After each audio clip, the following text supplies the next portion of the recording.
নমস্কার বন্ধুরা, আমি মৌমিতা হোম কুকিং চ্যানেলে আপনাদের সবাইকে জানাই স্বাগত। আজকে আমি পটল ভর্তার রেসিপি নিয়ে চলে এসেছি।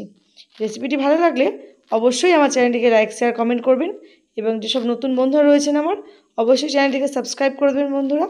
পাশে থাকা বেল আইকনটি প্রেস করবেন যাতে নিত্য নতুন ভিডিওর আপডেটগুলি আপনাদের ফোনে সর্বপ্রথম পৌঁছে যায়।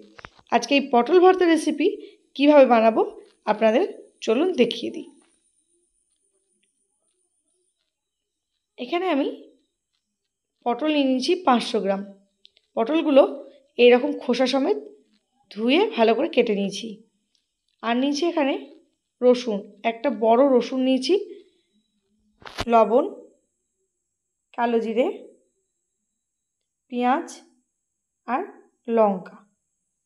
এবার আমি কাঠখোলায় দিয়ে দিলাম রসুন, লঙ্কা। এবার আমি এই শুকনো কাঠখোলায় রসুন লঙ্কাটা ভালো করে ভেজে নেব। এতে পটল ভর্তার যে টেস্ট বা স্বাদ সেটা কিন্তু দারুণ হয়। দেখুন আমি এরকমভাবে ভেজে নিচ্ছি। এবার দিয়ে দিলাম কালো জিরে। কালো জিরে এখানে আমি 2 চামচ মতো নিয়েছিলাম, সেই কালো জিরেটা দিয়ে দিলাম। কালো জিরে যখন ফুটতে শুরু করবে তখন এটা হয়ে যাবে। কড়াই আমি দিয়ে দিলাম সর্ষের তেল।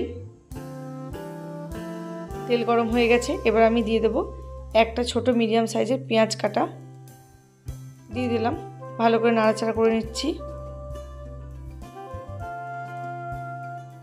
এরপর আমি দিয়ে দেবো আগে থেকে কেটে রাখা পটলগুলো। এই খোসা সমেত পটলগুলো আমি তেলের ওপরে এবার দিয়ে দেব। দিয়ে দিলাম পটলগুলো, ভালো করে নাড়াচাড়া করে নেব। এটা হালকা একদম সিম কমিয়ে, গ্যাসের সিম কমিয়ে এটাকে ভালো করে ভেজে নিতে হবে। দিলাম স্বাদ মতো লবণ এবং পরিমাণ মতো দিয়ে দেব হলুদ গুঁড়ো। দিয়ে দিলাম হলুদ গুঁড়ো। এরপর আমি ভালো করে নাড়াচাড়া করে নেব।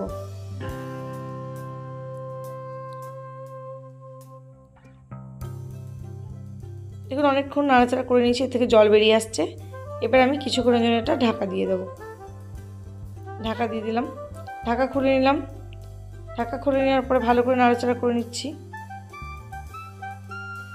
এভাবে কিছুক্ষণ নাড়াচাড়া করে নিলে এটা প্রায় অনেকটাই ভাজা হয়ে যাবে। ভাজা কিন্তু অনেকটা হয়ে গেছে। এবার আমি এই অবস্থাতেই একটা জায়গায় তুলে নিচ্ছি।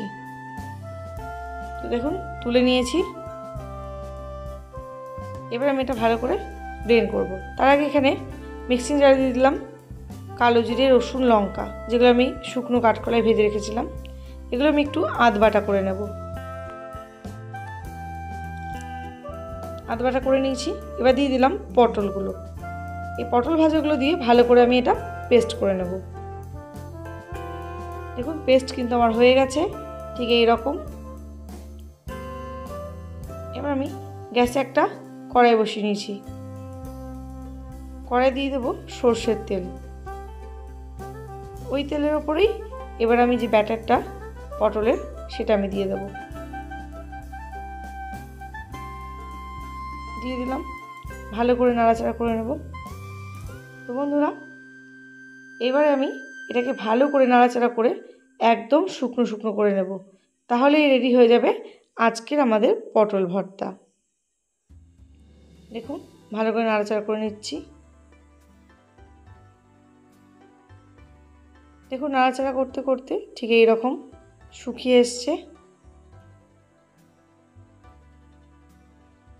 আজকের এই পটল ভর্তা কিন্তু আমাদের একদম রেডি হয়ে গেছে। ঠিক এই রকম শুকনো হয়ে যাবে, তাহলে আমাদের পটল ভর্তা তৈরি হয়ে যাবে।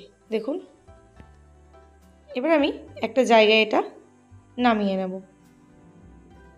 একটা প্লেটে আমি নামিয়ে নিয়েছি। ওপর থেকে 2টো লঙ্কা দিয়েছি।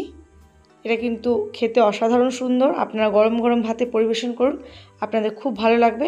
এবং কারো মুখে রুচি না থাকলে এটা খেলে অবশ্যই তার মুখে রুচিও ফিরে আসবে। তো বন্ধুরা আরও নিত্য নতুন রেসিপির জন্য দেখা হবে পরে।